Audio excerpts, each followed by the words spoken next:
ఒక ఫిట్‌నెస్ ట్రైనర్‌గా ఒకటి చెప్పండి స్ట్రెయిట్‌గా. చాలామంది స్లిమ్ అవ్వాలి, నేను కొంచెం తొందరగా తగ్గాలి వెయిట్ లాస్ అని.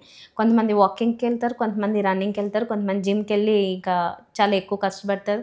జుంబా బెటర్ అనుకుని ఇది చేసేవాళ్ళున్నారు. అసలు ఏది కొంచెం ఎక్కువ రిజల్ట్ ఫాస్ట్‌గా ఇచ్చేది?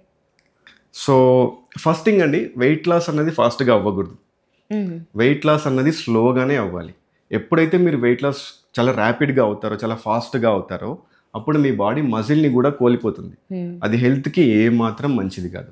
రెండోది ఏది మంచిది అన్నప్పుడు రెసిస్టెన్స్ ట్రైనింగ్ అన్నది చాలా ఇంపార్టెంట్ అండి. అంటే లిఫ్టింగ్ వెయిట్స్. హుహు. దీనివల్ల ఏమవుతుందంటే మన బాడీలో ఉండే మజిల్ అన్నది కోల్పోదనమాట.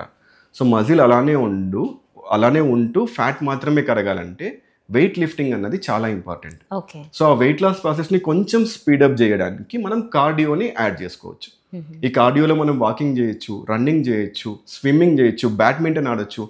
Any physical activity that involves your cardiovascular activity can increase the calories that we burn. Hmm. అప్పుడు మనకు ఎక్కువగా కొంచెం త్వరగా ఫ్యాట్ లాస్ అవ్వడానికి సపోర్ట్ జేస్తుందనమాట. ఓకే.